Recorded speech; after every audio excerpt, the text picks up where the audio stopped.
Classes में आप सभी का स्वागत है। आज अपन विश्व की जो प्रमुख जनजातियां हैं उसमें बुसमेन जनजाति का अध्ययन करेंगे। अब देखिए, बुसमेन जो जनजाति है वह अफ्रीका के कालाहारी मरुस्थल में अफ्रीका का कौन सा मरुस्थल? कालाहारी मरुस्थल में निवास करती है। अफ्रीका के जो कालाहारी मरुस्थल है उसमें निवास करती है। अब देखिए, ये यहाँ पर सोन, रवि व बसरावा के नाम से भी जानी जाती है।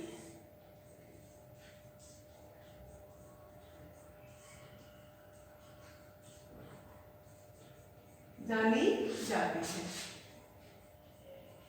इसके अलावा देखिए, ये अफ्रीका महाद्वीप में यानी अफ्रीका का जो कालाहारी मरुस्थल है वहां पर ये जनजाति निवास करती है और लगभग 20 समूह में ही ये निवास करती है, यानी इससे ज्यादा इसके समूह नहीं होते हैं। 20 समूह में निवास करती है।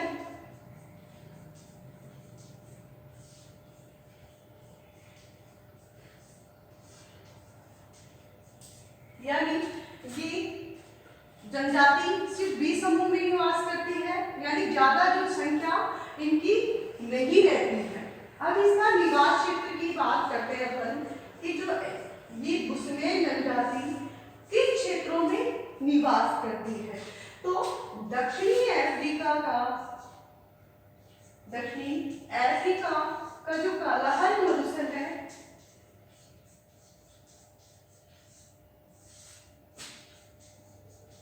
कालाहारी मरुस्थल में यह जनजाति 18 डिग्री सेल्सियस से 24 डिग्री सेल्सियस तापमान में दक्षिणी अफ्रीका के बेचवानालैंड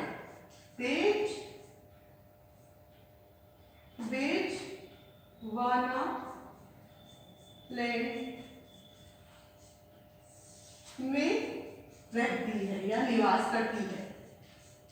अब देखो, ये जो है, मान लो ये अफ्रीका है आपका, यहां पर जो ये बेचवानालैंड है, ये नामीबिया है, ओंगाला है, बोत्सवाना है, इन सभी का क्षेत्र जो है बेचवानालैंड, यहाँ पर ये बुसमेन जनजाति निवास करती है। तो बेचवानालैंड में ये रहती है जो दक्षिणी अफ्रीका का उपोष्ण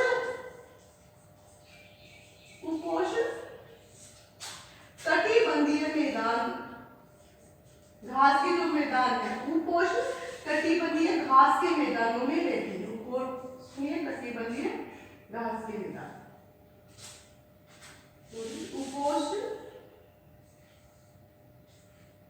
कटिबंधीय घास के मैदानों में ये निवास करती है।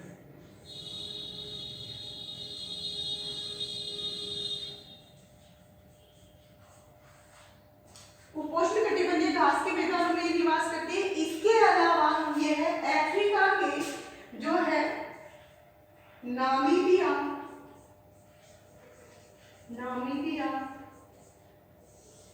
अंगोला,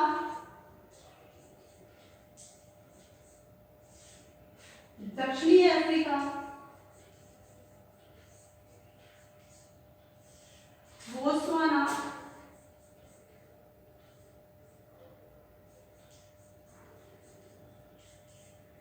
क्षेत्रों में निवास करती है। प्रमुख रूप से इन क्षेत्रों में निवास करती है। नामीबिया, ओंगोला, दक्षिणी अफ्रीका और बोत्सवाना क्षेत्रों में ये निवास करती है। अब देखिए, ये जो जनजाति है वह अफ्रीका के जो कालाहारी मरुस्थल में पूर्ण रूप से, यानी अगर अपन इनका जो मुख्य निवास क्षेत्र की बात करेंगे तो ये यहाँ पर निवास करती है। अब इस कालाहारी मरुस्थल का जो धरातल है वो क्या है, ऊबड़ खाबड़ है, यानी कालाहारी मरुस्थल का धरातल क्या है,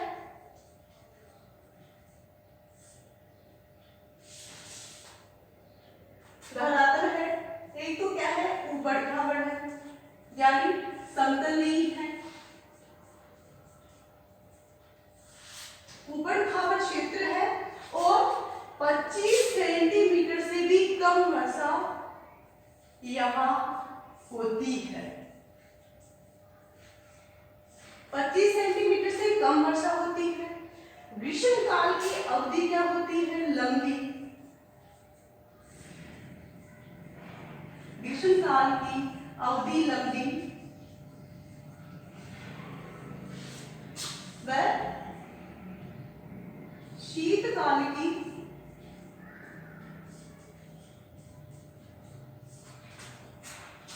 की अवधि छोटी होती है।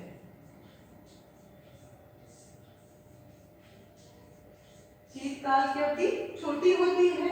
ये कहाँ है, कालाहारी मरुस्थल की बात में यहाँ कर रहे हैं। जो उसका धरातल है वो ऊबड़ खाबड़ होता है, वनस्पति का अभाव वहां पर पाया जाता है।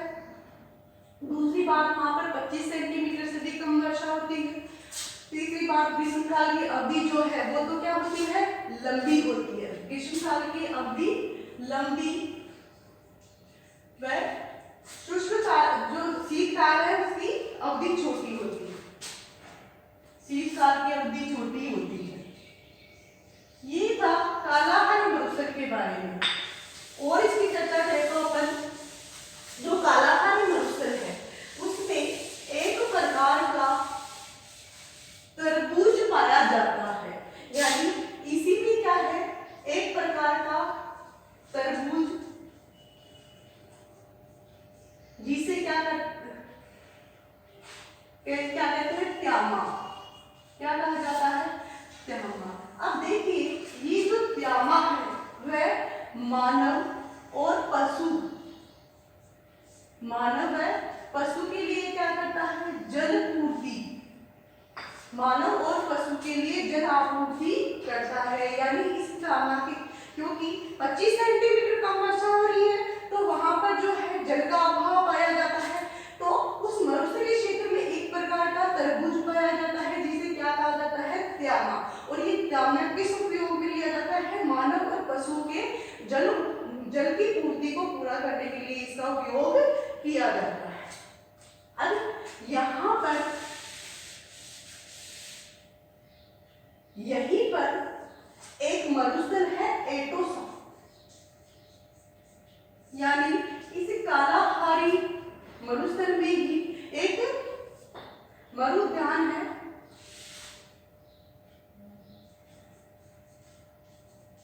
एटोसा मरुद्यान भी यहीं पर पाया जाता है,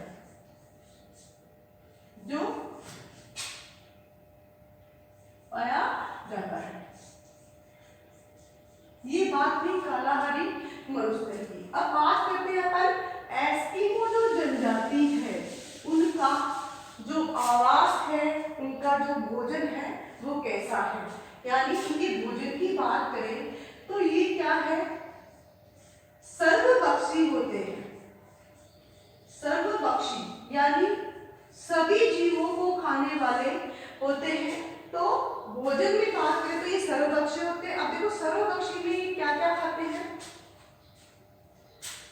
सर्वभक्षी में ये है, दीमक है, चींटियां, उनके अंडे को ये खाते हैं। इसके अलावा जो पेड़ों की जड़ें हैं, कंदमूल, इनको ये खाते हैं। यानी दीमक, चींटी,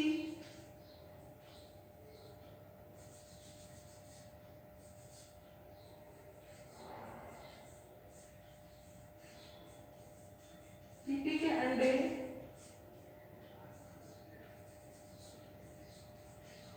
पौधों की जड़ें,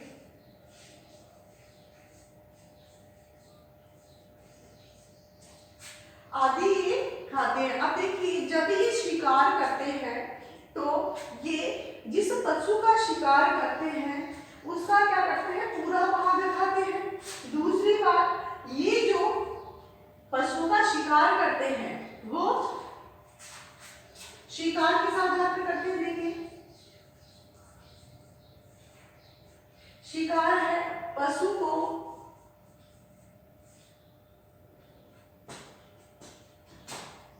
फंदे में फंसाकर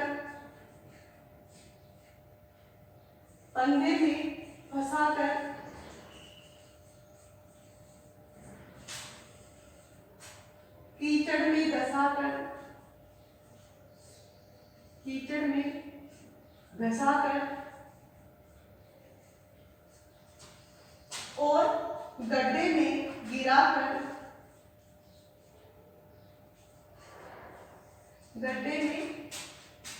गिराकर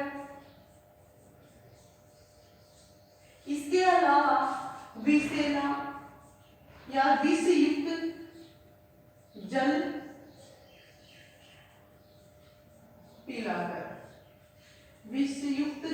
पिलाकर ये लोग शिकार करते हैं। समझ में आ रहा है कि जो बड़ा पशु होता है उसको क्या करते हैं, फंदे में फंसाकर, गड्ढे में गिराकर या कीचड़ में धंसाकर। इसके अलावा अगर कोई जल का जो मान लो कोई क्षेत्र है जहाँ पर जल है तो उसमें विष युक्त पदार्थ मिलाकर ये वहां पर शिकार करते हैं। अब देखिए ये जो शिकार करते हैं उसमें एक इनकी महत्वपूर्ण बात यह है कि ये जो जिस पशु का शिकार करते हैं उसमें ये मादा जीव का शिकार नहीं करते हैं और जो पशु के बच्चे होते हैं अल्पवयस्क जो है उन पशुओं का ये शिकार नहीं करते हैं। तीसरी बात, वस्त्र में जो पुरुष है वह तिकोना तिकोनी लंगोटी धारण करते हैं। तिकोनी लंगोटी धारण करते हैं। स्त्रियां जो है वह कमर से ऊपर यानी आगे की ओर और पीछे की ओर एक चमड़ा युक्त एप्रीन का पहनती है। स्त्रियां चमड़े से बने हुए एप्रन पहनती है।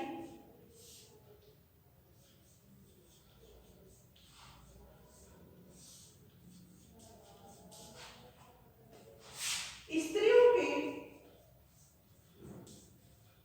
वस्त्र को चोंगा कहा जाता है। चोंगा क्या कहा जाता है, चोंगा कहा जाता है। और इस चोंगे का ही स्थानीय नाम क्या है, क्रोस। इस चोंगे का स्थानीय नाम क्या है, क्रोस।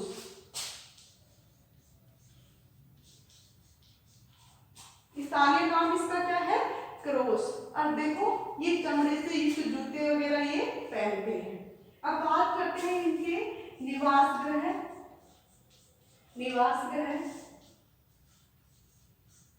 तो ये जो है लकड़ी, पत्थर, बली, लकड़ी, पत्थर, घास फूस आदि से, घास, चमड़े आदि से भवन का निर्माण करते हैं। आदि से क्या है, निवास का निर्माण करते हैं। इनके जो गांव है, गांवों के समूह को वेफर कहा जाता है।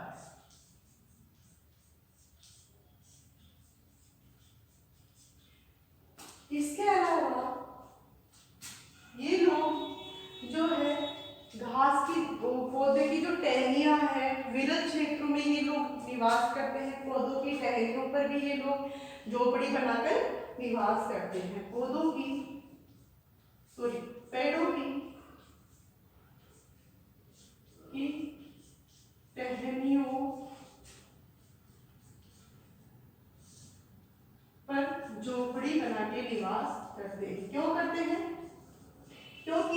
जंगली जानवरों से बचाव के लिए बनाकर निवास।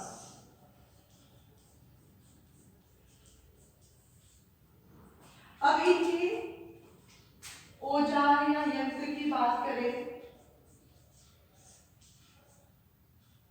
औजार या यंत्र में जो भाला है, बर्छा, इसके अलावा तीर, कमान आदि इनके यंत्र हैं। विष, इसके अलावा विष भुज, तीरों का क्या करते हैं, तीरों का उपयोग करते हैं,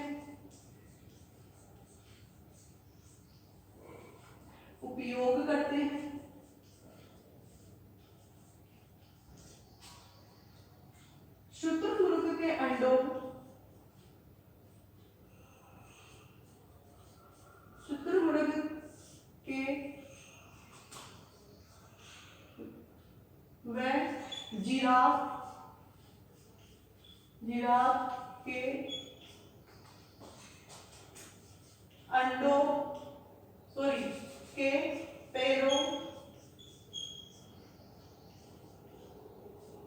पैरों को घिसकर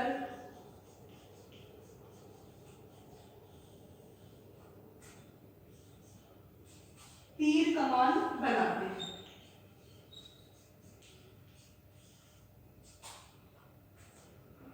पैरों को घिसकर हड्डियों से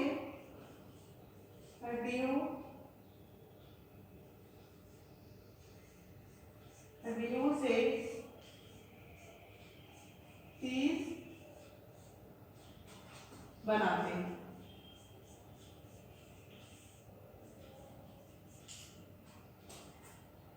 नेक्स्ट अपन चर्चा करते हैं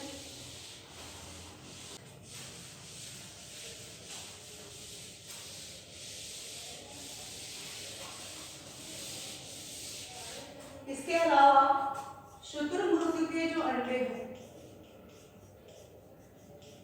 शुतुरमुर्ग के अंडों से आभूषण बनाते हैं,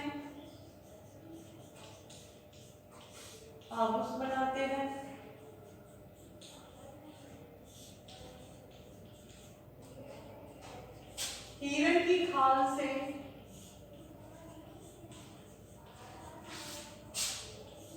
जलपात्र बनाते हैं।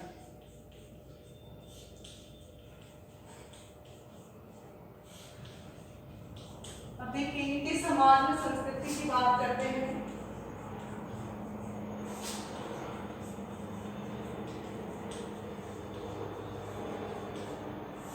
देखिए समाज में संस्कृति की अपन बात करते हैं उसमें जो लोग हैं वो जादू टोनों पे विश्वास करते हैं।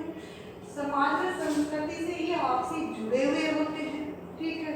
ये कई प्रकार के देवी देवताओं की आराधना करते हैं, जिसमें प्रकृति को ही सर्वश्रेष्ठ मानते हैं, यानी जादू टोने में विश्वास अधिक।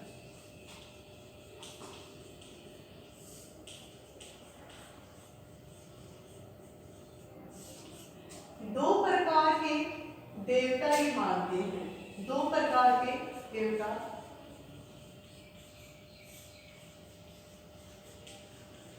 पहला है पूर्वी देवता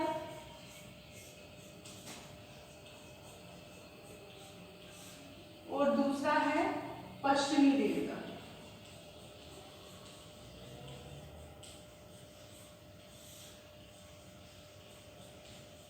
पूर्वी देवता और पश्चिमी देवता को मानते हैं, यानी पूर्व में जो देवता है उसकी आराधना ये करते हैं, पश्चिम में जो देवता है उसकी आराधना ये करते हैं। ओझा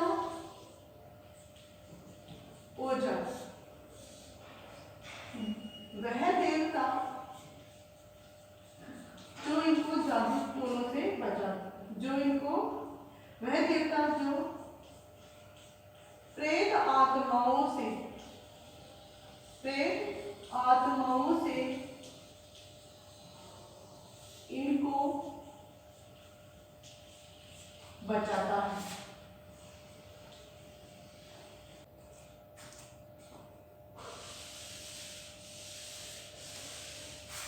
वातावरण समायोजन की बात करें, अब देखिए ये जो है ये ओझा देवता, ये इनको बीमारियों से भी बचाता है, बीमारियों से भी क्या है बचाता है, बचाता है। इसके अलावा वातावरण समायोजन की बात करते हैं अपन। वातावरण समायोजन,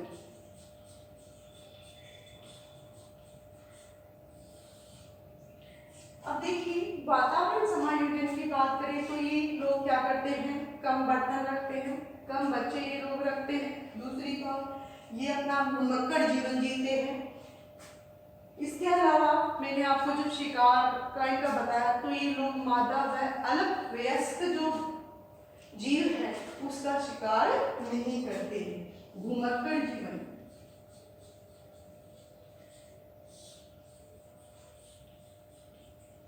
दूसरा क्या है, कम बर्तन व कम बच्चे ये लोग रखते हैं। तीसरी बात ये है कि मादा व अलग वयस्क जानवरों का ये शिकार नहीं करते।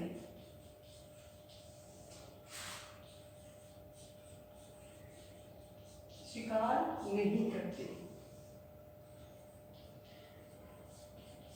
तो ये था बुश्मेन जनजाति का, जिसका अपन ने विस्तृत अध्ययन किया।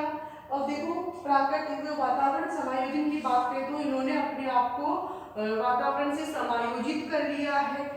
ये जो है बिल्कुल उष्ण जो है गर्म क्षेत्रों में ये लोग निवास करते हैं। इसके अलावा धीरे धीरे इनकी संख्या, क्योंकि बाह्य आक्रमणों के कारण इनकी धीरे धीरे संख्या घटती जा रही है। तो इन सबका अध्ययन अपन बुश्मेन जनजाति में करेंगे। नेक्स्ट जो जनजाति है वो अपन अपनी नेक्स्ट क्लास में पढ़ेंगे। तब तक के लिए धन्यवाद।